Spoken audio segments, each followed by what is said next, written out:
মা ফাতেমা জান্নাতুল বাকিতে শুয়ে আছেন, এই কথায় কোনো সন্দেহ নাই। কিন্তু কোথায় শুয়ে আছেন, কোন জায়গায় শুয়ে আছেন, এই বিষয়টা পৃথিবীর কোনো মানুষ বলতে পারবে না। কারণ আল্লাহ পাক রব্বুল আলামিন তার কবরটাকে পর্দা বানায় রাখছেন। পর্দা, তিনি যেমনটা চাইতেন আল্লাহ তেমনটাই করেছেন। কারণ তার নাম হলো ফাতেমাতুজ জোহরা। নাম কি? ফাতেমাতুজ জোহরা। মুরিদান কয়, হুজুর জোহরা মানে কি বুঝি নাই। আল্লাহর ওলি বলেন, তাহলে জোহরা মানে কি তোমাদেরকে একটু বুঝাই। তিনি কেমন পর্দা নিশীন ছিলেন, পর্দাকে তিনি কেমন ভাবে ভালোবাসতেন। শুধু আল্লাহর আইন, আল্লাহর বিধান বলে তিনি পর্দা পালন করতেন না রে। পর্দা বিধানের সাথে তার দিলের সম্পর্ক তৈরি হয়ে গিয়েছিল, মহব্বত ভালোবাসার সম্পর্ক তৈরি হয়ে গিয়েছিল। এশার নামাজের পর হযরত আলী ঘরে ঢুকলেন। মা ফাতেমা ডাক দিয়া বলতেছেন, স্বামী গো, তোমার সাথে আমার কিছু জরুরি কথা আছে গোপনে। এই বলে হাসান হুসাইনকে বের করে দিয়া, বাবারা তোমরা একটু অন্য ঘরে যাও। অন্য ঘরে পাঠায়া তিনি দরজা বন্ধ করে দিলেন। স্বামী অবাক হয়ে গেলেন, ফাতেমা করে কি, হঠাৎ করে দরজা বন্ধ, এমন কি গোপন, এমন কি জরুরি কথা, যেই কথা বলতে হলে দরজা বন্ধ করতে হবে, আমার হাসান হুসাইনকে পাশ থেকে সরাইয়া দিতে হবে। ভাইরা বন্ধুরা, আবার একটু মনোযোগ দিয়ে শুনুন। বলতেছেন, স্বামী গো একটু পাশে বসো। আমি স্বপ্ন যুগে বুঝতে পেরেছি আমার আব্বাজান আমাকে আমার মৃত্যুর সুসংবাদ দিয়েছেন। ও স্বামী, বাবার ইন্তেকালের সময় আমার কানে কানে আব্বা একটা কথা বলেছিলেন, তখন আমি কাঁদছিলাম। আবার আব্বা আমার কানে কানে আরেকটা কথা বলছিলেন, তখন আমি হাসছিলাম। আম্মা জান আয়েশা সিদ্দিকা রাদিয়াল্লাহু তাআলা আনহা আমাকে জিজ্ঞেস করেছিলেন, ফাতেমা রে, একবার তুমি কাঁদলা, একবার তুমি হাসলা, কারণ কি একটু বলো, কেন তুমি কাঁদছো, কেন তুমি হাসছো? সেদিন আমি বলেছিলাম বলবো না, বলবো না, বলবো না। ও স্বামী, আজ তোমাকে আমি একটু জানাই। আব্বা বলেছিলেন, মারে আমি মরজে মৌতে আছি, আমি আর সুস্থ হয়ে উঠবো না, তোমার বাবা বিদায় নিবে। তখন আমি কথা শুনে কাঁদছিলাম। এরপরে আব্বা বলেছিলেন, মারে শোনো আরেকটা খোঁজ খবর, আমার বিদায়ের পর আমার আহলে বায়াত থেকে সবার আগে তুমি আমার সাথে সাক্ষাৎ করবা। এজন্য মায়ার নবীর ইন্তেকালের মাত্র 6 মাস পরেই মা ফাতেমা রাদিয়াল্লাহু তাআলা আনহা স্বপ্ন যুগে আল্লাহর নবীকে দেখলেন। নবী বললেন, ফাতেমা রে, আজ রাত তোমার সাথে আমার সাক্ষাৎ হবে। অতএব স্বামী গো, ও স্বামী, আমি আজ রাত গভীর রাতে দুনিয়া থেকে বিদায় নিব। একটু পাশে বসো। আলী রাদিয়াল্লাহু তাআলা আনহু, শেরে খুদা আলী, কারার হায়দার যার উপাধি, এত বড় কঠিন দিলের মানুষ, সাথে সাথে বসে পড়লেন যেন আসমানটা ভেঙ্গে তার মাথায় পড়লো। আলী বসে গেলেন, বলতেছে না, ফাতেমা কি বললা, কি বললা? ও ফাতেমা, তুমি কি বলেছো? আর বলবা না, আর বলবা না। কয় না গো স্বামী, যতই যা কিছু বলো না কেন, আমার আজকে রাতে আমার বিদায়ের দিন, আজ রাত হলো আমার বিদায়ের রাত। তুমি এতটা ক্লান্ত হয়েও না, এতটা অস্থির হয়েও না, কারণ দুনিয়ায় আসা আছে যার, যাওয়া আছে তার, শুরু আছে যার, শেষ আছে তার, জন্ম আছে যার, মৃত্যু আছে তার। আসা যাওয়া নাই শুধু একমাত্র আল্লাহর, জন্ম নাই একমাত্র আমার মালিকের। এজন্য আল্লাহ পাকের মওত নাই। আর যত মাখলুক রয়েছে তাদের শুরু আছে তাই শেষও আছে, জন্ম আছে তাই মৃত্যু আছে। অতএব তুমি অস্থির হও না, না, আজ নয় কাল আমাদের সবাইকে এক পথের প্রতীক হওয়া লাগবে। লিকুল্লি উম্মাতিন আজাল ইযা জাআ আজালুহা লা ইস্তাখিরুনা সাআতান ওয়া লা ইস্তাকদিমুন।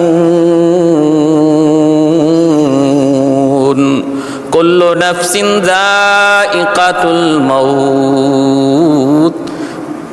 আল্লাহ বিশ্বাস করে না নাস্তিকের দল, কিন্তু মৌত বিশ্বাস করে। তারা বলে দেয়ার ইজ নো গড, আল্লাহ বলতে কিছু নাই। কিন্তু যদি বলা হয় মরণ আসেনি না নাই, তখন বলে অবশ্যই মরণ আছে। মরণকে অস্বীকার করার মতো শক্তি কারো নাই, নাস্তিকদেরও নাই। যারা আল্লাহ মানে না, যারা আল্লাহ বিশ্বাস করে না, এরাও মরণ বিশ্বাস করে। এজন্য খাতুনে জান্নাত বলতেছে, স্বামী গো ও স্বামী, অস্থির হইও না। এটা এমন এক বিষয় যার থেকে পালাইবার কোনো সুযোগ নাই, তোমারও নাই আমারও নাই। আজ আমি যাচ্ছি, কাল তুমি যাবা, এভাবে সবাই আমরা এক পথের প্রতীক। স্বামী গো আমার পাশে একটু বসো, বিদায়ের আগে আমি কিছু কথা তোমার সাথে বলতে চাই গো স্বামী। এক নম্বর, আমার কিছু দাবি আছে আমার ইন্তেকালের পর। এই দাবিগুলা তুমি পূরণ করবা কিনা আমাকে কথা দাও। হযরত আলী রাদিয়াল্লাহু তাআলা আনহুর চোখ থেকে দর দর করে পানি পড়ে। তিনি কান্দেন আর বলেন, ফাতেমা রে, জীবিত থাকতে কোনোদিন মুখ খুলে আমার কাছে তুমি কিছু দাবি করো নাই, কিছু চাও নাই, কারণ চাইলে আমি আলী কষ্ট পাবো। আজকে মৃত্যুর পর তোমার এমন কি দাবি তুমি একটু আমার কাছে বলো, একটু বলো। হযরত আলী রাদিয়াল্লাহু তাআলা আনহুর উপরে খাতুনে জান্নাত মা ফাতেমা রাদিয়াল্লাহু তাআলা আনহা এতটা খুশি ছিলেন রে ভাই। গভীর রাত, ঘুম থেকে উঠে একা একা নবীর ঘরের দিকে রওনা দিছেন। হযরত আলী তাকায় দেখেন বিছানায় খাতুনে জান্নাত নাই। পিছনে তিনিও রওনা দিছেন। দেখেন আল্লাহর নবীর ঘরের সামনে যায় তিনি ডাক দিলেন, নবীজি দরজা খুললেন। হযরত আলী বাহিরে আড়াল থেকে কান লাগায় শুনতেছেন ফাতেমা বাবার সাথে কি কথা বলে, একটু শুনি। খাতুনে জান্নাত গভীর রাতে বাবার রুমে যায় ঢুকলেন।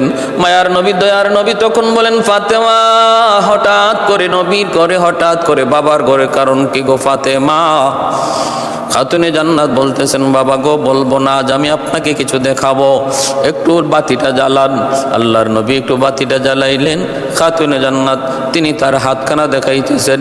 আমার নবী রহমতের নবী, তিনি দেখেন হাতের তালু আছে, চামড়া নাই, যেন লাল হয়ে একটা গোশতের টুকরা জমে আছে। কারণ ঘরের সমস্ত কাজ একা একা করেন।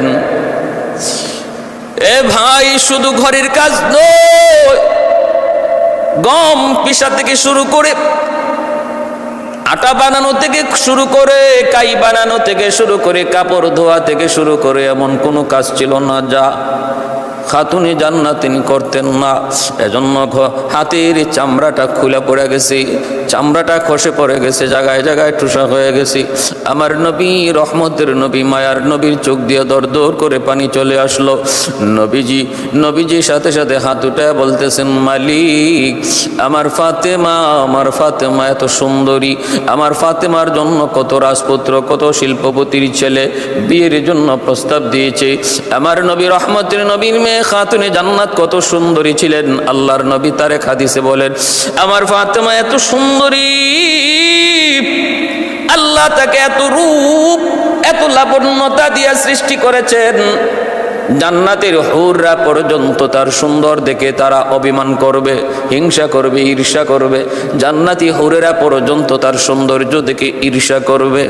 ওই অবস্থায় নবীজি বলতেছেন, মালিক, আমার ফাতেমার জন্য কত রাজপুত্র, কত শিল্পপতির ছেলে বিয়ের প্রস্তাব দিয়েছে, আমি কারো কাছে বিয়ে দেই নাই। আলীর সাথে তুমি বিয়ের গটকালি করেছ।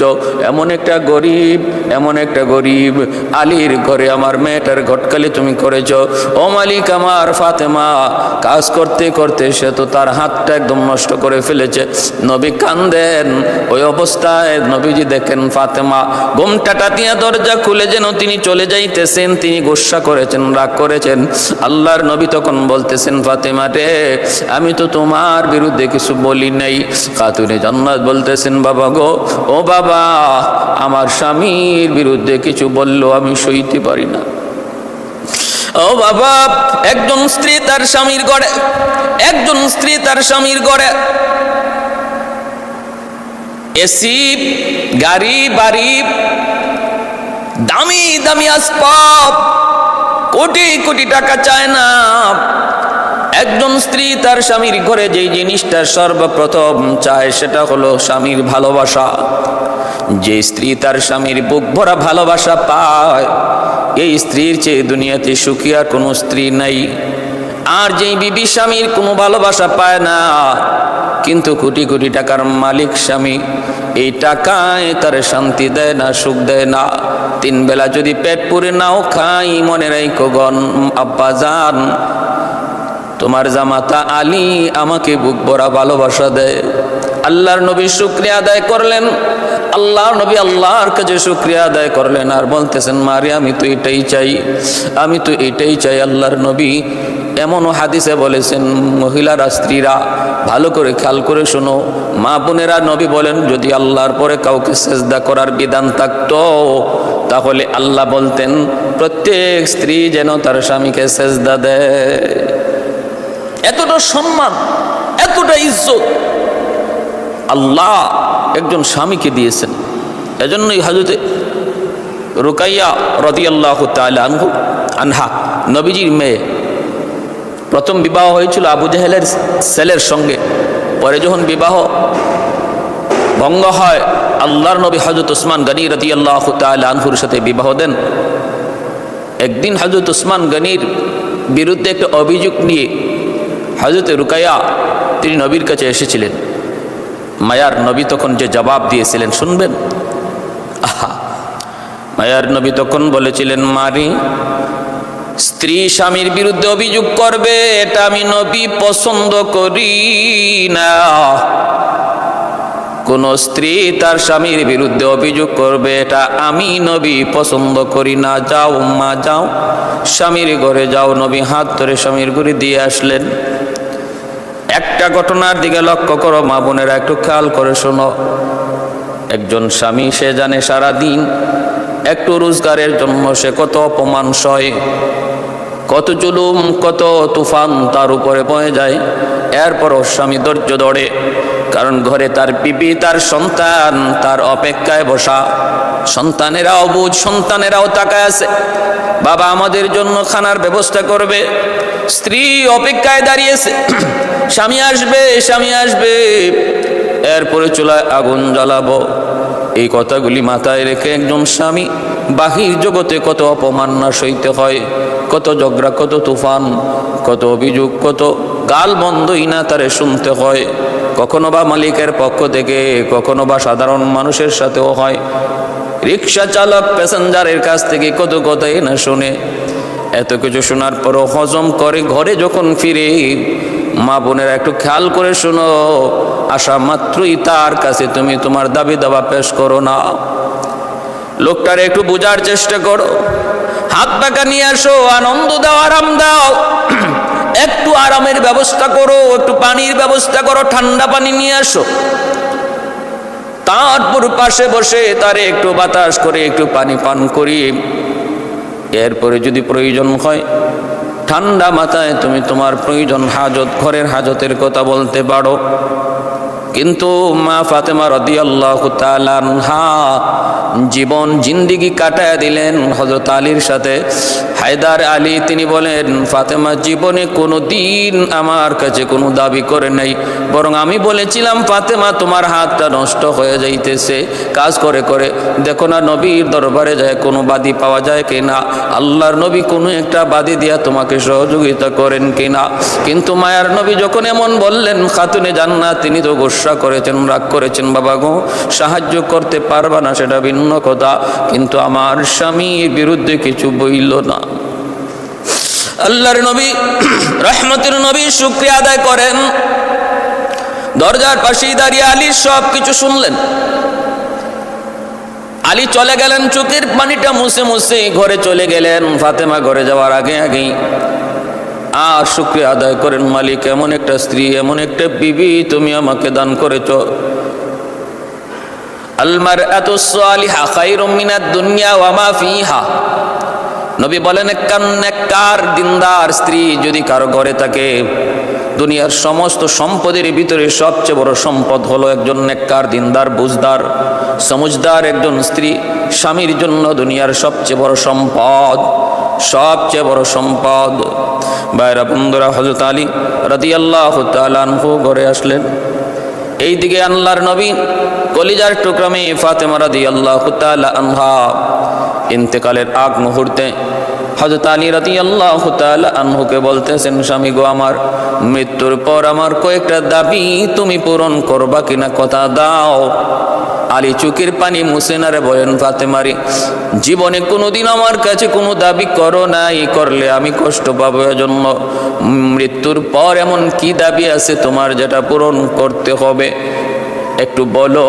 আমার জান যাবে তবু তোমার দাবি পূরণ করার চেষ্টা আমি করব। কাঁদতেছেন কাঁদতেছেন। খাতুনি জান্নাত বলেন, স্বামী গো, হক আদায় করতে পারি নাই। একজন স্বামীর যে হক আমি ফাতেমা তোমার আদায় করতে পারি নাই। আমাকে তুমি প্রথম কথা হলো ক্ষমা করে দিও। অন্যায় কোনো দোষ কোনো অপরাধ যদি করে থাকি একটু দয়া করে তুমি ক্ষমা করে দিও। আমি তোমার মনে কোনো কষ্ট নিয়ে কবরে যেতে চাই না, কারণ আমি আমার আব্বার জবানে শুনেছি কোনো স্ত্রী যদি স্বামীকে সন্তুষ্ট রেখে কবরে যায়, কবরে যাইতে দেরি জান্নাত পাইতে দেরি নাই। আর কোন স্ত্রী যদি স্বামীকে নারাজ করে কবরে যায়, সে যত বড় দিনদার, যত বড় নেককার, যত বড় নামাজি হোক না কেন, আল্লাহর তৈরি জান্নাত সে পাবে না, মিলবে না। অতএব স্বামী গো, স্বামী একটু আমার উপর রাজি আর খুশি হয়ে যাও। জানি না জানা অজানায় কোনো কষ্ট তোমাকে দিয়ে ফেলছি কিনা। হযরত আলী রাদিয়াল্লাহু তাআলা আনহু কপালে চুমু খাইতেছেন আর আদর করে বলতেছেন, ফাতেমা রে, আমি গরিব হওয়ার কারণে আমি তোমার সাধ্য মতো তোমার কোনো একটা প্রয়োজন, কোনো একটা হাজত আমি পুরা করতে পারি নাই। কারণ বিয়ের সময়টাতে মোহর দেওয়ার মতো ক্ষমতা আমার ছিল না। আল্লাহর নবী বলেছিলেন, আলী মোহরানা বাবা তোমার বর্মটা তুমি বিক্রি করো।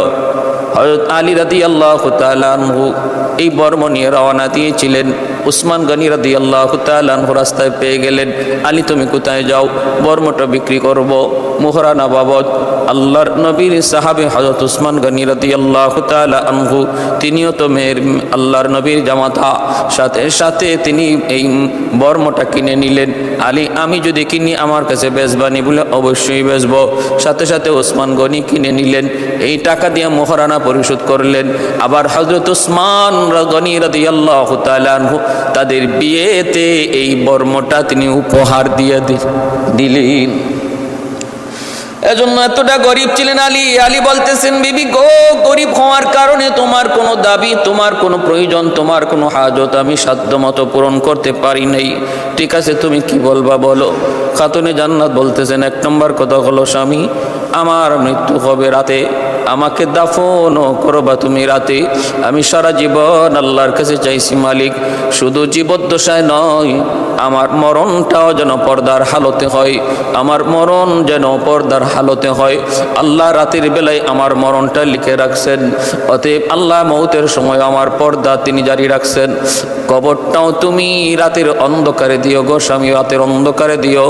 আর স্বামী, আমার কবরস্থ করার পর কবরের উপরে মাটি তুমি উঁচা করে রাখবা না, কবরটা সমান করে দিবা। যেন আমি চাই আমার কবরের কোনো আলামত যেন কেউ না বুঝে, কেউ যেন চিনতে না পারে এটা ফাতেমার কবর। আমার কবরটাও যদি চিনে ফেলে তাহলে তো বুঝে ফেলবে আমার কবরটা কতটুকু লম্বা, কতটুকু চৌড়া। কেউ কেউ হয়তো কবরের কন্ডিশন, কবরের লম্বা চৌড়া দেখে সে বুঝে ফেলবে আমি ফাতেমা কতটুকু লম্বা ছিলাম, আমি ফাতেমা কতটুকু চৌড়া ছিলাম, কতটুকু মোটা ছিলাম। এতটুকু আমি পর্দার খেলাফ মনে করি। শুধু জীবদ্দশায় নয়, মৃত্যুর পরেও আমি ফাতেমা পর্দার আড়ালে থাকতে চাই। খাতুনে জান্নাত ফাতেমা রাদিয়াল্লাহু তাআলা আনহার এই কথাগুলি শুনে আলী কাঁদতেছেন, আলী কাঁদতেছেন, আলী কাঁদতেছেন। ভাইরা বন্ধুরা, ওই অবস্থায় ফাতেমা রাদিয়াল্লাহু তাআলা আনহা বলেন, স্বামী গো, জান্নাতুল বাকির পূর্ব কোণায় একটা সবুজ বাতি জ্বলতেছে, ওই জায়গাটায় তুমি আমাকে কবর দিয়ে দিও।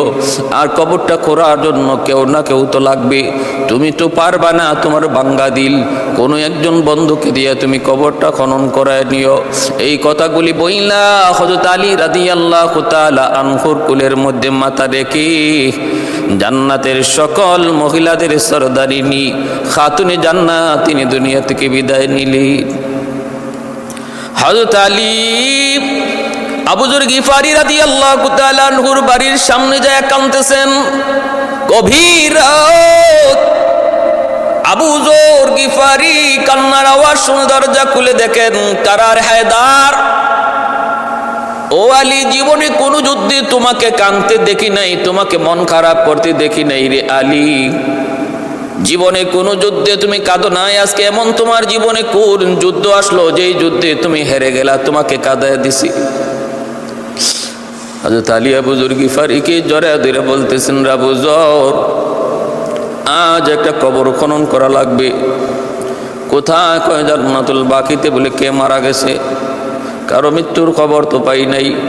আবু যর গিফারিকে আলী বলেন, আমার হাসান হুসাইনের মা, নবীর কলিজার টুকরা মেয়ে খাতুনে জান্নাত ফাতেমা আজকে ইন্তেকাল করেছে। ইন্না লিল্লাহি ওয়া ইন্না ইলাইহি রাজিউন। এই কথা শোনা মাত্রই হযরত আবু যর ইন্না লিল্লাহ পরে তিনি জান্নাতুল বাকির দিকে তিনি যাইতেছেন কবর খনন করার জন্য। আলী রাদিয়াল্লাহু তাআলা আনহু তিনি লাশখানা হাতের মধ্যে লইয়া, কাঁধের মধ্যে লইয়া তিনি কবরস্থানে যাইতেছেন। পেছনে হাসান হুসাইন কান্দেন। হাসান হুসাইন কান্দেন, মালিক, নানাকে হারানোর যন্ত্রণা বেদনা এখনো বলতে পারি নাই। মাত্র 6 মাস হয়েছে নানা বিদায় নিয়েছেন। আমার নানাজানকে হারানোর বেদনা এখনো আমরা বলতে পারি নাই। আজ তুমি আমাদের আম্মাজানকে নিয়ে গেছো, এই যন্ত্রণা একের পর এক কিভাবে সইব? কাঁদতেছেন। আবু যর গিফারি কবর খনন করতেছেন, খবর করেন আর কবরকে ডাক দিয়ে বলেন, রে কবর, জানোনি তোমার মাঝে আজকে কে আসবে? কে আসবে জানোনি?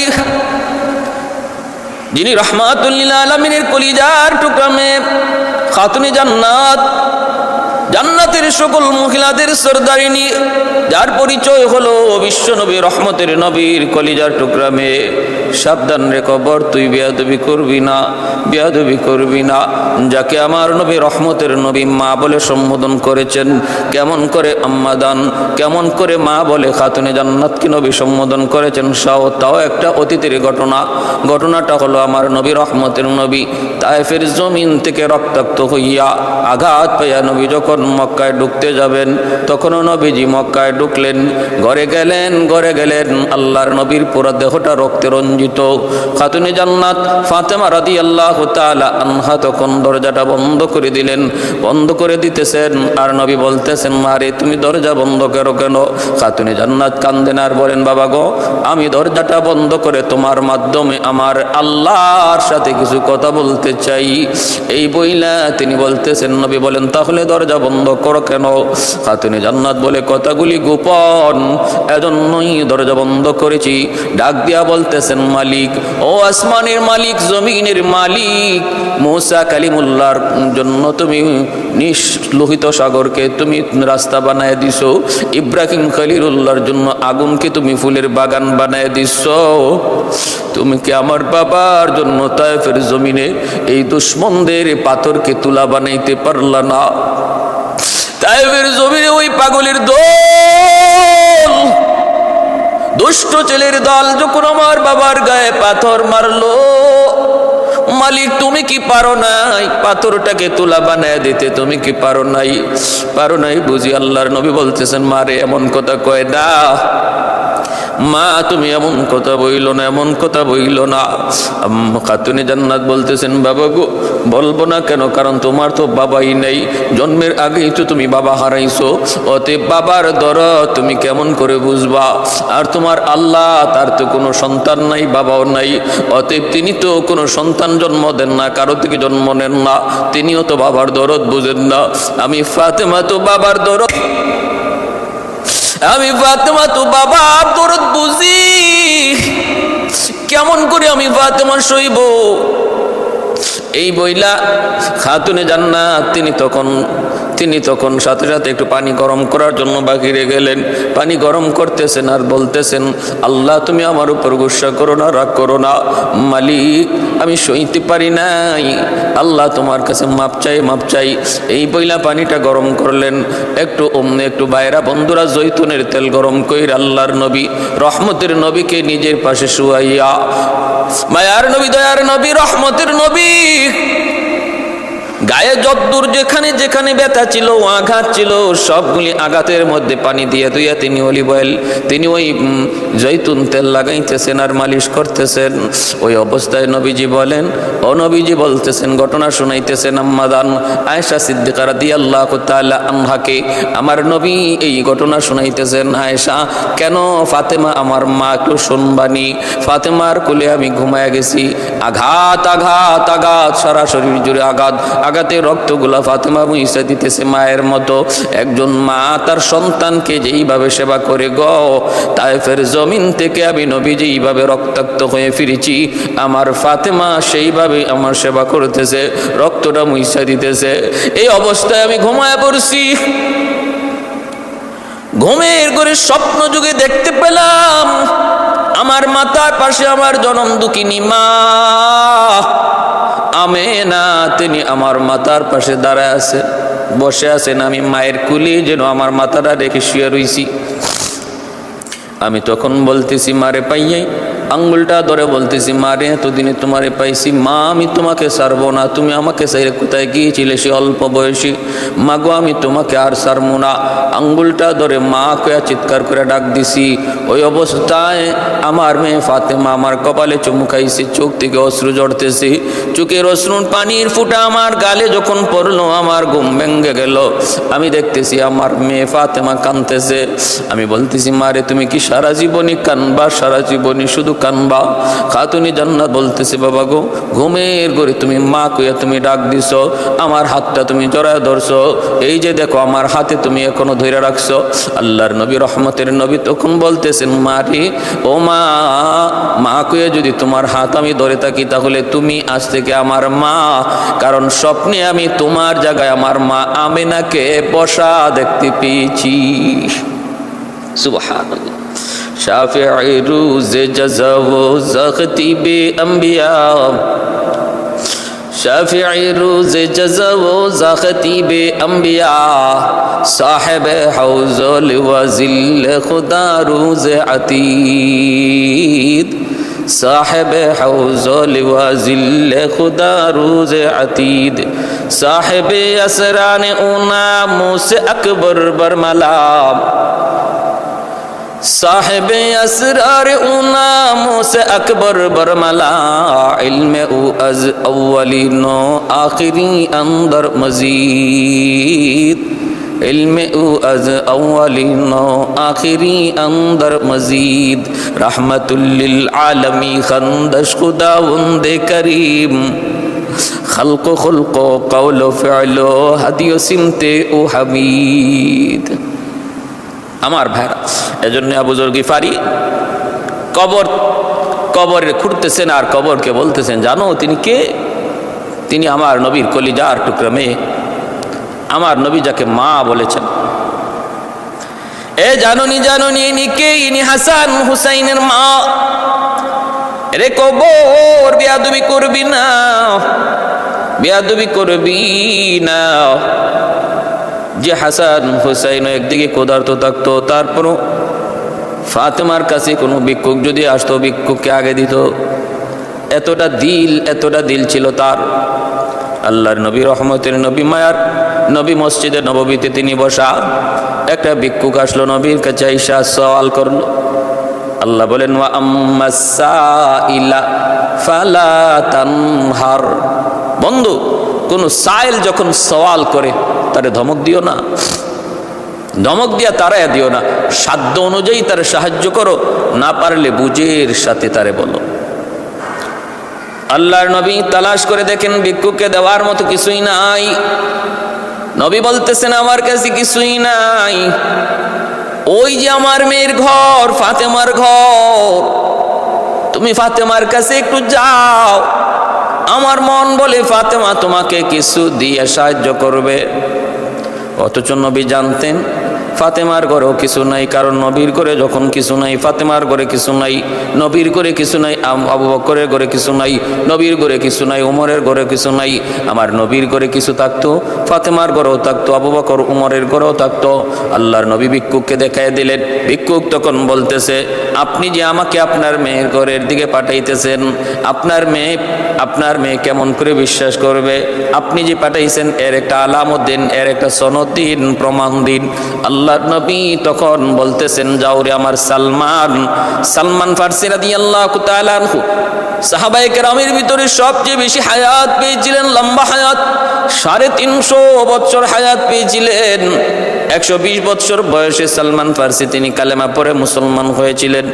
আল্লাহর নবী তখন এই বয়স্ক সাহাবী হযরত সালমান ফারসি রাদিয়াল্লাহু তাআলা আনহুকে বলতেছেন, সালমান, ভিক্ষুকের সাথে তুমি যাও, যেন তোমাকে দেখে আমার ফাতেমা বুঝে ফেলে আমি তারে পাঠাইছি। সালমান ফারসি ভিক্ষুককে নিয়ে খাতুনে জান্নাত মা ফাতেমা রাদিয়াল্লাহু তাআলা আনহার দরজার সামনে তিনি আয়েশা ডাক দিলেন, মা ফাতেমা, নবী পাঠাইছেন একজন ভিক্ষুক, করে কিছু আছে কিনা, একটু ভিক্ষুককে দিয়ে সাহায্য করো। সালমান ফারসি রাদিয়াল্লাহু তাআলা আনহুর কণ্ঠ শোনার পর সাথে সাথে খাতুনে জান্নাত বুঝে ফেলেছেন, আমার আব্বা জান ভিক্ষুকরে পাঠাইছেন। আর ভিক্ষুকও কত চালাকের চালাক, কয় আমি নিজে একা যাব না, একজন সাক্ষী দিয়া দেন, দলিল দেন, প্রমাণ দেন। আমাদের দেশেও এমন কিছু চালাক ভিক্ষুক আছে। থানভী রহমতুল্লাহি আলাইহির কিতাবে এরকম একটা কিচ্ছা বললাম। এক ভিক্ষুক বাদশার সামনে গেছে, গিয়া ভিক্ষা চাইছে। বাদশা বলতেছে, আমার কাছে দেওয়ার কিছু নাই, আল্লাহর কাছে চাও। তখন ভিক্ষুক বলছে, ঠিক আছে। সে চলে গেছে। কিছু দূর গিয়া ভিক্ষুক আবার ফিরত আসছে। আয়েশা বলতেছে, জাহাপনা, আল্লাহর কাছে চাইছিলাম, আল্লাহ বলছেন যে আল্লাহ নাকি সম্পদ আপনার কাছে জমা রাখছেন, এখান থেকে আমার নিতে বলছেন। বাদশাহ কই, বাপরি বাপ, ভিক্ষুক তো আমার চেয়ে ডাবল চালাক। এরকমই একটা ভিক্ষুক চালাকি করে, বুদ্ধি করে সালমান ফারসিকে সাথে নিয়ে গেল। হযরত সালমান ফারসি রাদিয়াল্লাহু তাআলা আনহু যখন মা ফাতেমা রাদিয়াল্লাহু তাআলা আনহার কাছে এই কথা বললেন, খাতুনে জান্নাত পুরা ঘর তালাশ করলেন, ভিক্ষুককে দেওয়ার মতো কিছুই পেলেন না। একটা চাদর, ওনার ব্যবহৃত একটা চাদর, ওই চাদরখানা বের করে সালমান ফারসি রাদিয়াল্লাহু তাআলা আনহুর হাতে দিয়া বলতেছেন, আমার ঘরে কিছুই নাই দেবার মতো, আছে শুধু এই ব্যবহৃত চাদরটা দেওয়ার উপযুক্ত। এই চাদরটা ওই যে একজন ইহুদির বাড়ি, সে একজন বড় ধনী মানুষ, তার কাছে এই চাদরটা বন্ধক রেখে কিছু নিয়ে আসেন, যা দিয়া ভিক্ষুককে বিদায় করা যায়। সালমান ফারসি রাদিয়াল্লাহু তাআলা আনহু এই চাদরখানা নিয়ে তিনি পাশে ইহুদির এক বাড়িতে গেলেন। ওই ইহুদি বড় ধনী মানুষ ছিল, ধনাঢ্য মানুষ। ডাক দিলেন, ইহুদি বের হলো। বের হওয়ার পর তিনি বলতেছেন, এই চাদরখানা বন্ধক রাখুন, আর চাদরটা বন্ধক রেখে এর বিনিময়ে কিছু দিন, যা দিয়া ভিক্ষুককে বিদায় করা যায়। সুবহানাল্লাহ, আল্লাহু আকবার। কি পরিমাণ উদারতা ছিল, কি পরিমাণ দানশীলতার গুণ তাদের মধ্যে ছিল। আল্লাহ বলে, বান্দা মনে রাখো, দান করলে সম্পদ কমে না। ইয়ামহাকুল্লাহু রিবা ওয়া ইউরবিস সাদাকাত। সম্পদ কমে সুদ খাইলে, আর দান করলে আল্লাহ সম্পদ বাড়ায় দেয়। ইহুদি এই চাদরখানা সাথে নিয়ে ভিতরে চলে গেল। বেশ কিছুক্ষণ পর চাদর হাতে নিয়ে যখন সালমান ফার্সির সামনে আসলো, তখন তারা তাকায় দেখেন ইহুদির মাথা থেকে গোসলের পানি পড়তেছে। বোঝা যায় সেই টাইমের ভিতরে গোসল করেছে। সালমান ফার্সি বলতেছেন, কি ব্যাপার, তোমার এত দেরি হলো কেন? ইহুদি বলতেছে, রে সালমান, কথা পরে বলবো, আগে আমাকে কালেমা পড়ে মুসলমান বানায় নাও। যা কিছু বলার পরে বলবো, আমাকে আগে তাড়াতাড়ি কালেমা পড়ে মুসলমান বানাও। সালমান ফার্সি বলেন, ঘটনা কি? আমি আসলাম তোমার কাছে চাদর বন্ধক রাখার জন্য। এই মুহূর্তে তোমার মুসলমান হওয়ার শখ জাগলো, ঘটনা কি, কোন কারণে, কি হয়েছে একটু খুলে বলো। ইহুদি বলতেছে, ও সালমান, তাহলে একটু শোনো, আমি তাওরাত কিতাবের একজন পণ্ডিত। তাওরাত কিতাবের মধ্যে আমি পেয়েছি আখিরি জমানার নবী যিনি হবেন, এই হবে তার গুণ, এই হবে তার গুণ, এই হবে তার গুণ, সমস্ত গুণাবলী একে একে আমি মুহাম্মাদুর রাসূলুল্লাহর কাছে পেয়েছি। একটা গুণের কথা তাওরাত কিতাবে লেখা ছিল, তার কাছে একদিন একজন ভিক্ষুক আসবে, ওই ভিক্ষুককে ভিক্ষা দেওয়ার মতো তিনি কিছুই পাবেন না। তিনি পাঠায় দিবেন মেয়ের ঘরে, মেয়েও তামাম ঘর তালাশ করে কিছু পাবে না। একটা চাদর ভিক্ষুককে হাতে দিয়ে এক ইহুদির বাড়িতে পাঠাবে। এই চাদরখানা বন্ধক রেখে ভিক্ষুককে কিছু দেওয়ার জন্য। ও সালমান, আমি এই আলামত, এই গুণটা পাওয়ার অপেক্ষায় ছিলাম রে সালমান। আজ আমার এই গুণটাও পাওয়া হয়ে গেছে। আমি চাদরখানা দেখে চিনে ফেলেছি। তুমি তো কিছুই বলো নাই চাদরখানা কার, কিন্তু আমি চাদরখানা দেখে চিনে ফেলেছি। এই চাদর আর কারো নয়, এই চাদর হলো খাতুনে জান্নাত মা ফাতেমার চাদর। অতএব যে আলামতটা আমার পাওয়া এখনো বাকি ছিল, এই আলামতটাও আমি পায়া গেছি, এই গুণটাও পায়া গেছি। অতএব আমি আর দেরি করতে চাই না, এখনই আমাকে কালেমা পড়াইয়া নবী দরবারে নিয়ে চলো। সুবহানাল্লাহ। कौनैन मुख्तार खुदा तुमको बनाया, कौनैन मुख्तार खुदा तुमको बनाया, उम्मत का निगाहबान खुदा तुमको बनाया, उम्मत का निगाहबान खुदा तुमको बनाया। मौला मेरा आका मेरा रहमत की नबी है, ताजदार मदीना के तो माहे अरबी है, ताजदार मदीना के तो माहे अरबी है।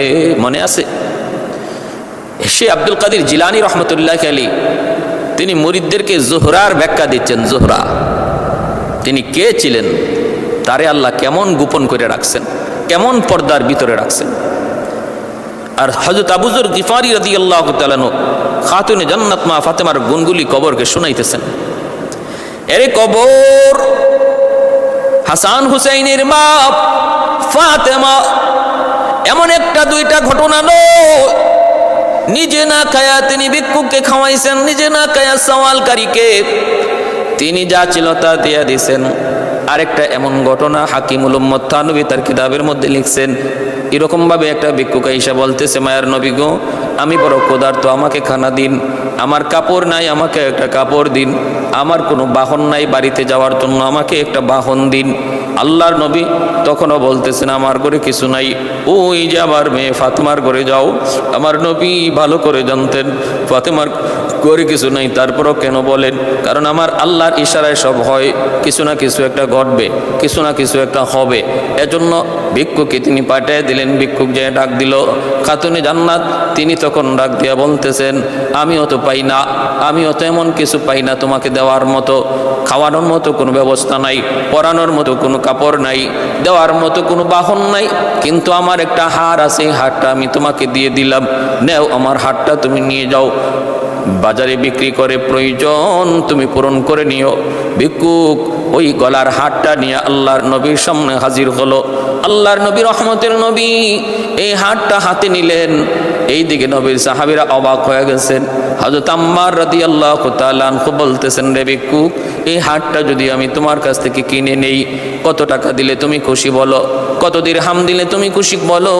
ভিক্ষুক বলতেছে, আমাকে পয়সা দেওয়া লাগবে না, আমাকে তুমি পেট ভরে খাওয়াও, আমাকে কাপড়ের ব্যবস্থা করো, আমার একটা বাহনের ব্যবস্থা করো। হযরত আম্মার রাদিয়াল্লাহু তাআলা আনহু তিনি বললেন, ঠিক আছে, আমি তোমার খানা খাওয়াইতেছি। খানা খাওয়াইলেন, দামি কাপড় পরাইলেন, দামি একটা বাহন দিলেন, আর বললেন, নেও অতিরিক্ত কিছু পয়সাও তোমাকে দিলাম।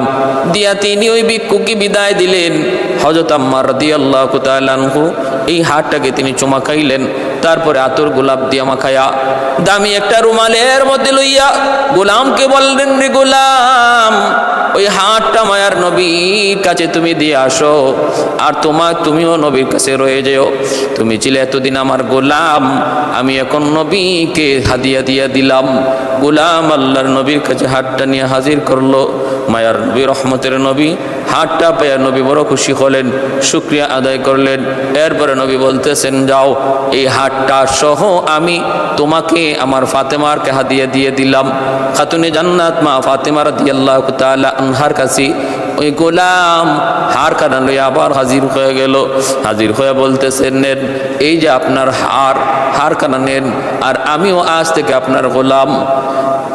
খাতুনে জান্নাত মা ফাতেমা রাদিয়াল্লাহু তাআলা আনহা এই দৃশ্য দেখার পর এতটাই শুকরিয়া আদায় করলেন, এতটা খুশি হলেন।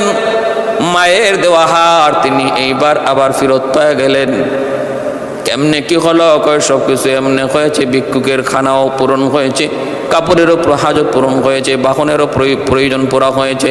হযরত আম্মার তিনি তাকে ব্যবস্থা করেছেন। আমি ছিলাম আম্মারের গোলাম, তিনি আমাকে সহ আপনার কাছে পাঠিয়ে দিয়েছেন, নবীর কাছে পাঠাইছেন, নবী আপনার কাছে পাঠিয়ে দিয়েছেন। খাতুনে জান্নাত রুমালের হাতটা গ্রহণ কইরা খুশিতে তিনি বলতেছেন, আমি আজ থেকে তোমাকে আজাদ করে দিলাম, আর তোমাকে গোলামি করা লাগবে না। সাথে সাথে গোলাম সেজদায় পড়ে আল্লাহর দরবারে শুকরিয়া আদায় করে, আর হাতুড়ে বলতেছে, মালিক, এটা কেমন এক হার, যেই হার ভিক্ষুককে খানা খাওয়াইলো, কাপড় পরাইলো, বাহন দিল, আবার যেই হার আমার মতো একটা গোলামকে আজাদ করলো, আবার তার প্রকৃত মালিকের হাতে আবার পৌঁছে গেল। এ কেমন কুদরতি হার, কেমন কুদরতি হার। এই বইলা গোলাম আল্লাহর দরবারে শুকরিয়া আদায় করলো। এজন্য আবু যর গিফারি বলতেছেন, রে কবর, সাবধান, তুই খাতুনে জান্নাতের সাথে বেয়াদবি করবি না, বেয়াদবি করবি না। হঠাৎ করে পিছন থেকে একটা আওয়াজ আসলো। আওয়াজটা মূলত খাতুনে জান্নাতের জন্য নয়, এটা আমাদের জন্য, আমাদের জন্য। এরে আবু যর, কে কার মেয়ে, কে কার মা, কে কার স্ত্রী, আমি সেটা বুঝি না, আমি সেটা চিনি না। আমি চিনি কার আমল কত ভালো। যার আমল যত ভালো আমি তার জন্য জান্নাতের টুকরা, আর যার আমল যত খারাপ আমি তার জন্য জাহান্নামের কুণ্ড। কারণ নবী বলেছেন, আল কবরু রাউযাতুম মিন রিয়াযিল জান্নাহ আও হুফরাতুম মিন হুফারিন নার। এ ভাই, যত কাফির কুফফার ছিল সমস্ত কাফির কুফফারকে এক করে 10,100 সশস্ত্র বাহিনী তৈরি করে আবু সুফিয়ানের নেতৃত্বে মদিনা হামলা করার জন্য তারা একত্রিত হইল। আল্লাহর নবী খবর পেয়ে গেলেন এই কাফেলার মধ্যে বিশ্ববিখ্যাত এক পহলওয়ান, যার নাম হলো আমর। এই আমরও আসতেছে, সে নাকি কাবা ধরে শপথ করেছে, আমি মুহাম্মদকে হত্যা না করা পর্যন্ত আমি পানি পান করব না। বিশাল বড় এক পাহলওয়ান, যার নাম ছিল আমর। দানবের মতো প্রতিদিন 40 থেকে 50 কেজি খাবার খাইতো। ভাইরা বন্ধুরা, সে আমর, যার এই তলোয়ারটার ওজন ছিল 2.5 মনের মতো। এত বড় দানব কাফেলার সাথে রওনা দিল। আল্লাহর নবী খবর পেয়ে গেলেন। মায়ার নবী জরুরি পরামর্শে বসে গেলেন। আল্লাহর নবী বলতেছেন, ওরা তো সম্মিলিত বাহিনী আসতেছে মদিনা আক্রমণ করার জন্য, আমরা তো মাত্র 2000 থেকে 2500, ঊর্ধ্বে 3000। আমরা এদের মোকাবেলা করব কেমনে করব? মদিনার বাইরে গিয়ে করব না মদিনার ভিতর থেকে করব? পরামর্শ হলো, না গো নবী, আমরা মদিনার বাইরে যাব না, মদিনার ভিতর থেকে আমরা যুদ্ধ করব ওদের সাথে, কিন্তু মদিনা নগরী ওদের থেকে আমরা নিরাপদ রাখবো কেমন করে? সালমান ফারসি রাদিয়াল্লাহু তাআলা আনহুর পরামর্শে তিনি বলতেছেন, নবী গো, মদিনা শরীফ তো 3 দিক দিয়ে আবদ্ধ, 3 দিক দিয়ে মদিনা থেকে বের হওয়ার কোনো রাস্তা নাই, ঢুকবার কোনো রাস্তা নাই, একটা দিক দিয়েই শুধু মদিনা ঢুকতে হয়। এই রাস্তাটা এইবার আমরা কি করে নেই? পরীক্ষা খনন করে নেই। এই রাস্তাটা আমরা এই একটা গর্ত করে নেই, এমন একটা গর্ত করব যেই গর্তটা পার হতে পারবে না, কোনোভাবে গর্ত পার হতে পারবে না, তখনই আমাদের উদ্দেশ্য হাসিল হয়ে যাবে, আমরা তো ওদেরকে মদিনায় ঢুকতে দিতে দেব না। এই পরামর্শ আল্লাহর নবী গ্রহণ করে নিলেন। তাহলে কি করা যায়? সম্মিলিত বাহিনীর মোকাবেলার জন্য আল্লাহর নবী সাহাবায়ে কেরামদেরকে নিয়ে ওই গর্ত খনন করা, পরীক্ষা খনন করার কাজে লিপ্ত হলেন। ভাইরা বন্ধুরা, পরীক্ষারা খনন করেছেন 3 দিন যাবৎ, আর লম্বা ছিল 5.5 কিলোমিটার লম্বা, 4.5 কিলোমিটার হলো, 4.5 কিলোমিটার হয়েছিল গভীর, আর 9 কিলোমিটার ছিল চওড়া। এত বড় একটা পরীক্ষা তারা খনন করলেন। কয়দিনে? বলে 6 দিনে। আল্লাহর নবী নিজেও পরীক্ষা খননে লিপ্ত ছিলেন। ক্ষুধার যন্ত্রণা, পেটে ক্ষুধা, তড়িৎ গতিতে করা লাগবে কাজ। সম্মিলিত বাহিনী রওনা দিয়া দিছে। আল্লাহর নবী, রহমতের নবী, মদিনা শরীফে তখন অনেকটা অভাবও চলছিল। পরীক্ষা খনন করেন, প্রায় 1500 সাহাবায়ে কেরামকে নিয়ে আল্লাহর নবী পরীক্ষা খনন কাজে লিপ্ত হয়ে গেছেন। নবী পেটে পাথর বেঁধেও তিনি কাম করতেছেন, সাহাবীরাও পেটে পাথর বেঁধে কাম করতেছেন, পেটের ক্ষুধা যেন অনুভব না হয়। হযরত জাবের রাদিয়াল্লাহু তাআলা আনহু দেখতেছেন আমার নবী তিনি দাঁড়াইতে পারেন না, ক্ষুধার যন্ত্রণায় নবী দাঁড়াইতে পারেন না।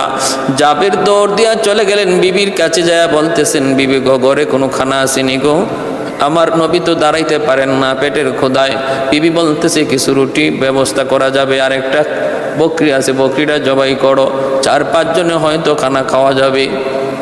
হযরত জাবের রাদিয়াল্লাহু তাআলা আনহু বকরিটা জবাই করে মায়ার নবীর কাছে আয়েশা কানে কানে বলতেছেন, ওগো নবীজি, আজ দুপুর বেলা জাবেরের বাড়িতে আপনার দাওয়াত। আল্লাহর নবী, রহমতের নবী, তিনি দাওয়াত কবুল করেছেন, কিন্তু একা একা নবী কেমন করে দাওয়াত খাইতে যান? কারণ নবীর সাথে 1500 সাহাবী, তারাও তো প্রচন্ড ক্ষুধার্ত। আমার নবী তো রহমতের নবী, দয়ার নবী, পাথরের উপরে উইটা নবী বলতেছেন, সাহাবীরা রে, সবাই আমরা ক্ষুধার্ত, আজ দুপুর বেলা তোমাদের ভাই জাবের তোমাদের সবাইকে তার বাড়িতে দাওয়াত করেছে। সুবহানাল্লাহ। আল্লাহ, হযরত জাবের রাদিয়াল্লাহু তাআলা আনহুর চোখগুলো বড় বড় হয়ে গেছে, অবাক হয়ে গেছেন। হায় হায়, আমি বললাম নবীকে আপনার দাওয়াত, আর নবী দয়ার নবী 1500 সাহাবীর দাওয়াত দিয়ে দিছেন, এখন 4-5 জনের খাবার 1500 মানুষ কেমন করে খাবে? টেনশন হওয়ার কথা কি না? হযরত জাবের রাদিয়াল্লাহু তাআলা আনহু চিন্তায় পড়ে গেলেন, চোখগুলো বড় বড় হয়ে গেল, পেরেশান তো হবেনি। দৌড়ে বিবির কাছে গেলেন, বিবি গো, এখন কি করব? তাড়াতাড়ি সমাধান দাও, কি করব? সমস্যা তো জটিল। বিবি বলতেছে, কি হয়েছে? বলে, আমি তো মায়ার নবীকে দাওয়াত দিয়েছি, কিন্তু নবী তো একা দাওয়াত খাইতে আসতে পারেন না, সঙ্গী সাথী 1500 সাহাবীকে মায়ার নবী দাওয়াত দিয়ে দিচ্ছেন, এখন কি করব একটু বলুন। আমাদের সমাজের মহিলা হইলে কইতো বুঝছি, হুজুরে দাওয়াত দিলাম, এরপরে দেখা যায় হুজুর আরো 10 জন লিয়ে আইছি। হুজুরদের খাসলত স্বভাবটাই এমন, দাওয়াত দিই যদি 3 জন, সাথে আয় 7 জন, দাওয়াত দিই যদি 7 জন, সাথে আয় 15 জন 14 জন, ঠিক আছে চলো খাইব। কেমনে খাইব জানি না, ঘরে তালা দিয়ে আমরা বাপের বাড়ি চলে যাই, ঘরে তালা দিয়ে আমরা বাপের বাড়ি চলে যাই, দেখি কিভাবে আইসা খায়। কিন্তু না না, নবীর যুগের মহিলারা এমন ছিলেন না। কি পরিমাণ তাদের ইয়াকিন, কি পরিমাণ বিশ্বাস, একটু মা বোনেরা খেয়াল করে শোনো। হযরত জাবের রাদিয়াল্লাহু রাদিয়াল্লাহু তাআলা আনহুর বিবি তখন বলতেছেন, স্বামী গো, আমি তোমার কাছে একটা জিনিস জানতে চাই গো স্বামী, বলো না তুমি। জাবের বলো না, মায়ার নবীকে দাওয়াত দিয়েছে কে? জাবের বলেন, দাওয়াত দিয়েছি আমি। কয় এরপরে ওই 1500 সাহাবীকে দাওয়াত দিয়েছে কে? হযরত জাবের বলেন, 1500 সাহাবীকে দাওয়াত আমি দেই নাই, দাওয়াত দিয়েছেন মায়ার নবী। এই বলা মাত্রই জাবেরের স্ত্রী ডাক দিয়া বলেন, শুকুর, আমার মালিকের দরবারে হাজারো শুকুর, আমাদের কোনো টেনশন নাই গো স্বামী, কোনো টেনশন নাই। কারণ যদি 1500 সাহাবীকে আমার নবী দাওয়াত দিয়া থাকেন, আমাদের কোনো টেনশন নাই। পবিত্র নবীর জবানের পবিত্র জবানের কথা কেমন করে আল্লাহ রক্ষা করবে সেটা আল্লাহ বুঝবে। বন্ধুর কথার ইজ্জত কেমনে রাখবে সেটা বন্ধু জানবে। আমাদের কোনো টেনশন নাই। দাওয়াত যদি তুমি দিতা তাহলে ছিল টেনশন নাই। যাও আল্লাহর নবীকে নিয়ে আসো। কেমন বুঝটা আল্লাহ তাকে দিছেন। একজন মহিলা হয়ে আমার নবীর কথার উপরে কি পরিমাণ তার ইয়াকিন, কি পরিমাণ তার বিশ্বাস। লা ইউমিনু আহাদুকুম হাত্তা আকুনা আহাব্বা ইলাইহি মিন ওয়ালিদিহি ওয়া ওয়ালাদিহি ওয়ান নাসি আজমাইন। আমার ভাইরা বন্ধুরা, এবার একটু মনোযোগ, খেয়াল করে মনোযোগ দিয়ে শুনুন। হযরত জাবের রাদিয়াল্লাহু তাআলা আনহু তিনি তো চলে গেলেন আল্লাহর নবীকে আনার জন্য। যায় দেখেন মায়ার নবীর সাথে কাফেলা বহুত বড়, 1500 সাহাবীর কাফেলা রওনা দিয়ে দিলেন বাড়ির দিকে। জাবের যাইতেছেন আর মনে মনে টেনশন, শুধু আল্লাহর কাছে দোয়া করতেছেন। বহুত বড় টেনশন মালিক। রওনা দিলাম 1500 তোমার নবীর সাহাবীদের নিয়া, কিন্তু আমার ঘরে খানা আছে মাত্র 4 থেকে 5 জনের। ব্যবস্থা কেমন করে হবে জানি না, আল্লাহ কেমন করে ব্যবস্থা হবে জানি না। তুমি তো তোমার কোরআনে বলেছো, মান আমিলা সালিহাম মিন যাকারিন আও উনসা ওয়া হুয়া মুমিন ফালানুহয়িয়ান্নাহু হায়াতান তাইয়্যিবা ওয়া লানাজজিয়ান্নাহুম আজরাহুম বিআহসানি মা কানু ইয়ামালুন।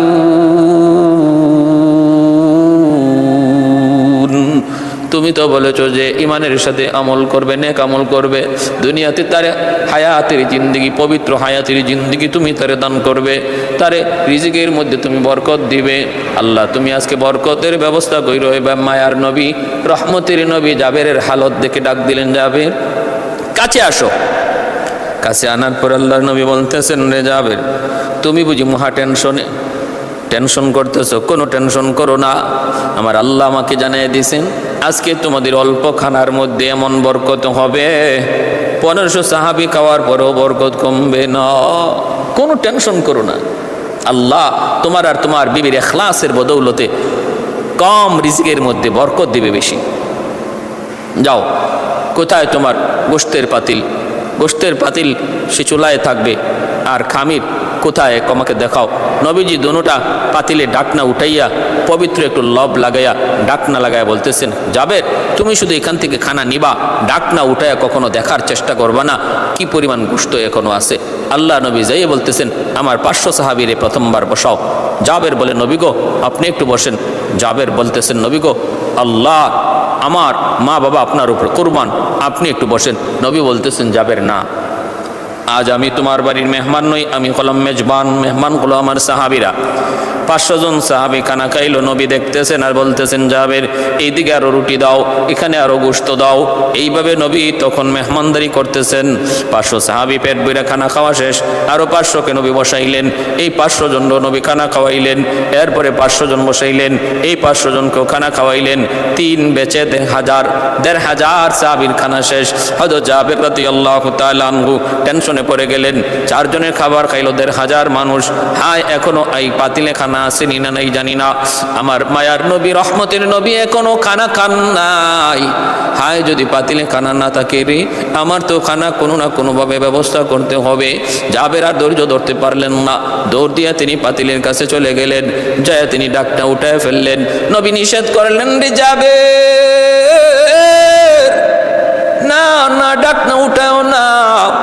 এরপর জাবের আর ধৈর্য ধরতে পারলেন না, তিনি যা ঢাকনাটা উঠায় ফেললেন। ঢাকনাটা উঠানো মাত্রই আল্লাহর নবী বলতেছেন, রে যাবে কি করলা, তুমি কি করলা? যাবে তাকায় দেখেন পাতিলের মধ্যে শুরুতে যেই পরিমাণ গোশত ছিল এখনো সেই পরিমাণ গোশত আছে, এক জাররা পরিমাণ গোশত কমে নাই। নবী বলতেছেন, জাবের যদি তুমি আজকে এই ঢাকনা না উঠাইতা তাহলে মদিনার সমস্ত মানুষকে যদি খানা খাওয়ানো হইতো তোমার খানা বিন্দু পরিমাণ কমতো না। ভাইরা বন্ধুরা, 1500 সাহাবে নিয়ে মায়ার নবী খন্দক পরিখা খনন করলেন। সম্মিলিত বাহিনী আবু সুফিয়ানের নেতৃত্বে মদিনার কাছাকাছি চলে আসলো বিশ্ববিখ্যাত পাহলুয়ান আমরকে লইয়া। আইসাই তারা দেখে বিশাল বড় একটা পরীক্ষা। এই পরীক্ষা তারা গোড়ার উপরে সর হইয়া কেমনে পাড়ি দিবে, সম্ভব না। পারে কিনারায় তারা অবস্থান করলো। পরীক্ষার ওই পারে নবী, নবীর সাহাবীরা, আর ওই পারে হলো সম্মিলিত কাফেরদের বাহিনী। পাথর নিক্ষেপ শুরু হলো, তীর মারা শুরু হলো, পার হওয়ার মতো অবস্থা নাই। ওই অবস্থায় মক্কার সম্মিলিত কাফির বাহিনী তারা ওখানেই কোনো রকম তাবু বানায় অবস্থান করলো। আর হাতের দ্বারাই ঢিল চোরাচুরি হইতেছে, তীর মারা হইতেছে। আল্লাহর নবী, রহমতের নবী, সাহাবায়ে কেরামদেরকে নিয়ে ওই পরীক্ষার পারে তিনি নবী নিজে দাঁড়ানো। এখান থেকেই যুদ্ধ চলছে। ভাইরা বন্ধুরা, দিন যায় রাত যায়, একদিন দুই দিন নয়, প্রায় 6 সপ্তাহ চলে গেল। 6 সপ্তাহ চলে গেল। এইদিকে কাফেররা, মক্কার সম্মিলিত বাহিনী 10,000 মানুষ, প্রতিদিন খানার প্রয়োজন, আবার পানির প্রয়োজন, আবার তাদের জন্য হাজতের প্রয়োজন। একদিন দুই দিন নয়, প্রায় মাসের উপরে যখন চলে গেল, ওদের রসদপত্র ফুরাইয়ে গেল, পানি ফুরাইয়ে গেল, অভাব আস্তে আস্তে বাড়তে লাগলো। চিন্তায় পড়ে গেল, কই হায় এখন কি করব? এই অবস্থায় আমরা আর কতদিন থাকব? আমরা আর কতদিন এই অবস্থায় থাকব? ওই অবস্থায় যে বিশ্ববিখ্যাত পাহলওয়ান আমর, সে কয় আমি আর পারলাম না, যে কোনো মূল্যে আমি পরীক্ষা পার হয়ে যাব। এই বইলা সে কিছু সঙ্গী সাথী নিয়া টেকে সে ঘোড়া চালাইয়া একটা দিক দিয়ে পার হয়ে গেল। হইয়ে ডাকতে শুরু করল, রে মুসলমানের দল, আসনি এমন কেউ, আমি আমরের তলোয়ারের সামনে আসবা? আসনি এমন কেউ যে তার মাকে বিধবা, মাকে এতিম বানাইবা, মাকে সন্তান হারা বানাইবা, সন্তানকে এতিম বানাইবা, স্ত্রীকে বিধবা বানাইবা, এমন কেউ আসুক কি? এ মুসলমানেরা, তোমরা তো শুনেছি মরলে শহীদ, আসুক এমন কেউ? শহীদের তামান্না মনে রাখো। কেউ তো সাহস করে না, কেউ সাহস করে না। আল্লাহর নবীও তখন ডাকতেছেন, আসো এমন কি কোনো সাহাবি যে আমরের মোকাবেলায় দাঁড়াবা? সাহাবিরাও কেউ নতুন মাথা উঠান না, ভয় পেয়ে গেছেন। হায়, সাহাবিরা বলতেছেন, নবী গো, এই এত বড় পাহলওয়ানের সাথে কে লড়বে? হযরত আলী রাদিয়াল্লাহু তাআলা আনহুর সাথে দাঁড়ায় গেলেন। দাঁড়ায় বলতেছেন, ইয়া রাসূলুল্লাহ, আমাকে অনুমতি দেন গো নবী, আমি ওর বিরুদ্ধে লড়ব। আল্লাহর নবী বলে, আলী, বয়স মাত্র তোমার 23, তুমি ছোট্ট, তুমি বসো। নবী আবার ডাক দিলেন, আর অন্য কেউ আসো কি? কেউ তো উঠে না। আলী আবার দাঁড়ালেন। 3 বার কারারে হায়দার আলী রাদিয়াল্লাহু তাআলা আনহু, শেরে খুদা আলী যখন দাঁড়ালেন, তখন নবী অনুমতি দিয়ে দিলেন, যাও যাও, আমি আল্লাহর কাছে তোমার জন্য সাহায্য চাইতেছি। আলী যাও, আল্লাহর হাওলা করে তোমাকে দিলাম। আলী রাদিয়াল্লাহু তাআলা আনহু, শেরে খুদা আলী, তিনি আমরের সামনে এসে তিনি দাঁড়ালেন। আমর ডাক দেখো, কে তুই? হযরত আলী বলতেছেন, আমি কারার হায়দার, শেরে খুদা আলী। কার ছেলে? আবু তালিবের ছেলে। কয়ে, রে আলী, আবু তালিবের সাথে আমার বড় একটা ভালো সম্পর্ক ছিল, বন্ধুত্ব ছিল, আমি চাই না বন্ধুর ছেলেকে আমি নিজের হাতে হত্যা করব। আলী, তুমি চলে যাও। আলী বলতেছেন, আমি তো চলে যাওয়ার জন্য আসি নাই। আমর বলে, আমি তোমাকে মারব না। আলী বলেন, আমি তোমাকে মারতে চাই। এই কথা বলা মাত্রই আমর ক্ষিপ্র বেগে আলী রাদিয়াল্লাহু তাআলা আনহুর ঢালে তলোয়ার দিয়ে আঘাত করলো। আঘাত করা মাত্রই হযরত আলী রাদিয়াল্লাহু তাআলা আনহু কৌশলে তিনি আঘাত প্রতিহত করলেন। তবু কিছুটা আঁচ তার কপালে, তার গালে লাগছিল, কিন্তু বড় কোনো আঘাত নয়। এরপরে হযরত আলী বলতেছেন, এবার আমার আঘাত তুমি সামলাও রে। জানোস নি আমার মা আমার নাম রাখছেন কারার হায়দার। কারার শব্দের অর্থ হলো ফিরে ফিরে আক্রমণ। হায়দার বলা হয় ওই সিংহকে, যে সিংহ জীবনে কোনোদিন পরাজিত হয় না, সামনে যা পায় সব কিছু সাফা করে নিয়ে যায়। আমার মা আমার নাম রাখছেন হায়দার। এই হায়দার নাম শোনা মাত্রই আমরের কলিজা কামড় দেওয়া উঠছে। কারণ আমরের মা সেও ছিল একজন জ্যোতিষী। আমরের মা বলেছিল, রে বাবা, তোর নাম রাখলাম আমর, বিশ্ববিখ্যাত পহলওয়ান হবে, কেউ তোর সাথে পারবে না। কিন্তু আমি মা জ্যোতিষী বিদ্যা পড়ে যা বুঝলাম, হায়দার নামে এক ব্যক্তির সাথে তোমার পরাজয় হবে এবং তার হাতে তোমার মৃত্যু হবে। যদি কোনো দিন তুমি বুঝো আর জানো যে হায়দার নামে কেউ সামনে এসেছি, আমি মা বললাম তার সামনে তুমি যেও না, কারণ আমি জ্যোতিষী বিদ্যা পড়ে যা বুঝলাম তুমি তার হাতে হত্যা হবে। হায়দার নাম শোনা মাত্র আমরের ভয় অন্তরে জাগলো। আলী রাদিয়াল্লাহু তাআলা আর সারেন নাই, কি প্রবেগে আঘাত করলেন। ইতিহাসের পাতায় এর চেয়ে বড় আক্রমণ পৃথিবীতে আর কোনোদিন হয় নাই, আর হবেও না। এত বড় আঘাত, এত বড় হামলা, ঢালটা দ্বিখণ্ডিত হয়েছে। এমনকি তার মাথা থেকে একদম পা পর্যন্ত পুরা বডিটারে একদম দুই ভাগ করে ফেলেছেন হযরত আলী রাদিয়াল্লাহু তাআলা আনহু। हैदर तेरा नाम से इस्लाम रहेगा, हैदर तेरा नाम से इस्लाम रहेगा, दुनिया की शजाअत में तेरा नाम रहेगा, दुनिया की शजाअत में तेरा नाम रहेगा, उस्मान तेरा नाम से इस्लाम रहेगा, दुनिया की सखावत में तेरा नाम रहेगा, दुनिया की सखावत में तेरा नाम रहेगा। अल्लाहर नबी रहमतेर नबी নারায়ে তাকবীর আল্লাহু আকবরের আওয়াজে আকাশ বাতাস মুখরিত হয়ে গেল। আমরের দ্বিখণ্ডিত বডি দেখে সঙ্গী সাথী যারা ছিল সব ভাগতে লাগলো। তখন ওই পারে যাওয়ার পর কাফেরদের মধ্যে এক ভয় সৃষ্টি হয়ে গেল। তাদের ভরসা ছিল যার উপর, সে আমর দ্বিখণ্ডিত হয়ে গেছে আলীর তলোয়ারের সামনে। আলীর তলোয়ারের সামনে শের খুদা আলী। ওই অবস্থায় আল্লাহ পাক রব্বুল আলামিনের কাছে আল্লাহর নবী দোয়া চাইলেন, আল্লাহ আল্লাহ, আমাদের অবস্থা বেহাল হয়ে গেছে। ওই সময়টাতে একাধারে 4 ওয়াক্ত নামাজ কাজা হয়ে গেছিল। কাফেররা এতটা পেরেশানির মধ্যে রেখেছিল মায়ার নবীকে। আমার ভাইয়েরা, বন্ধুরা, নবীজি আল্লাহর কাছে দোয়া করেন। আল্লাহ পাক রব্বুল আলামিন সাহায্য নাজিল করলেন। ছিল প্রচণ্ড শীতের মৌসুম, মুষলধারে বৃষ্টি নাজিল হলো, আবার ঝড় তুফান হলো। ওই বৃষ্টি আর তুফানের কারণে বেঈমানরা এমনি তো তারা দুর্বল হয়ে পড়ছিল, আবার বৃষ্টি আর তুফানে তাদের এই তাবুগুলো উড়াইয়া নিয়ে গেছে, আর তাদের ঠান্ডা আর শীত বেড়ে গেছে। আবু সুফিয়ান বলতেছে, আর থাকার মতো অবস্থা নাই, চলো আমরা তাড়াতাড়ি এখান থেকে ভাগি। হায়, ওই অবস্থায় আল্লাহর নবী একজন সাহাবীকে পাঠাইছিলেন, যাও তো ঝড়ের পর তাদের হালতটাকে একটু দেখে আসো। আবু সুফিয়ান টের পেয়ে গেল গুপ্তচর হয়তো কেউ ঢুকেছে আমাদের হালত দেখার জন্য। আবু সুফিয়ান বলতেছে, মুসলমানদের পক্ষ থেকে কেউ হয়তো বা আমাদের ভিতরে গুপ্তচর ঢুকেছে, তোমার পাশে যে আছে তার হাত ধরে জিজ্ঞেস করো তার পরিচয় কি।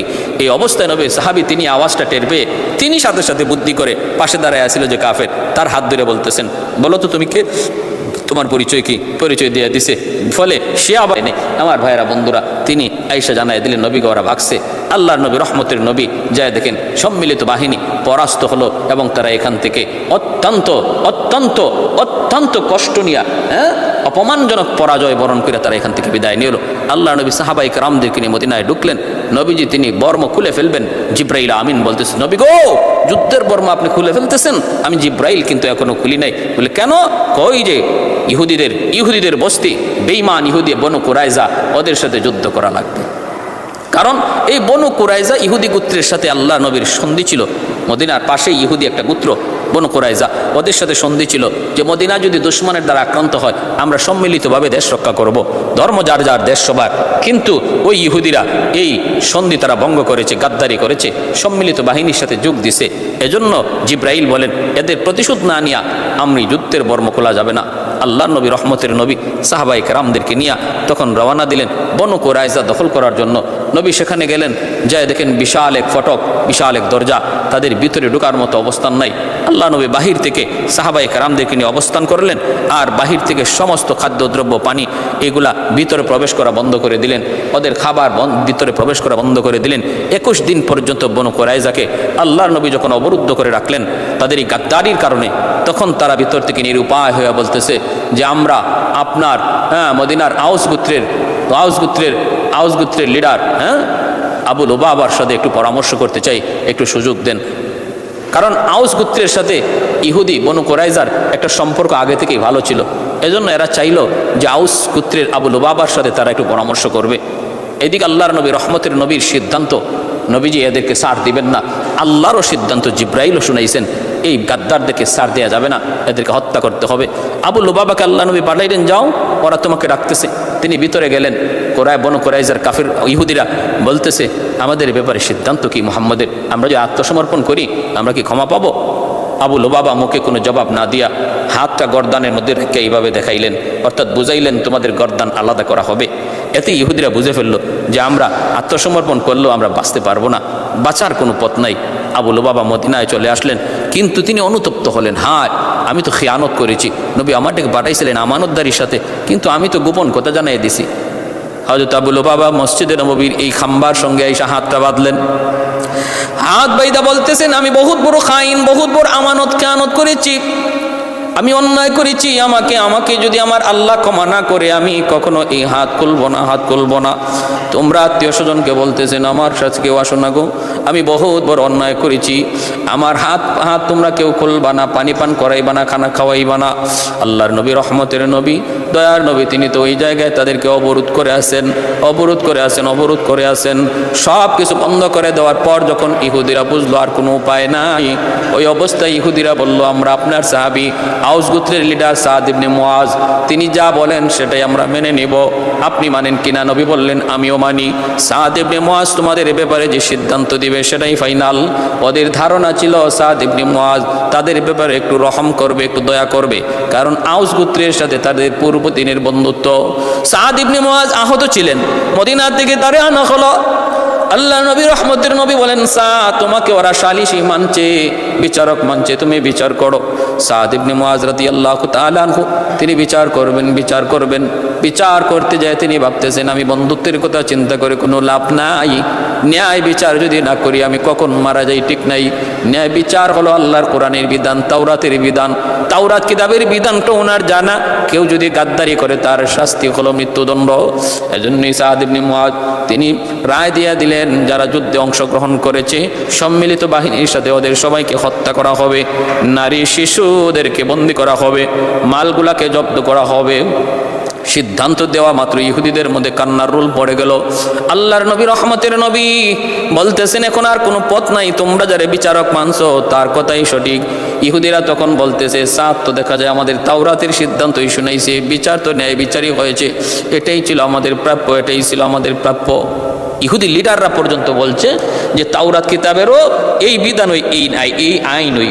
তারা এরকম কথাও বলছিল, ইয়া আইয়ুহান নাস লা বা'সা বিআমরিল্লাহ, যে সাদ ইবনে মুআজ যে আদেশ দিয়েছে, যে রায় দিয়েছে, এটা আল্লাহরই আইন, আল্লাহরই রায়। 400 জন পুরুষকে হত্যা করা হলো, নারী শিশুদেরকে বন্দী করা হলো। বনু কুরাইজা মুসলমানের দখলে আসলো।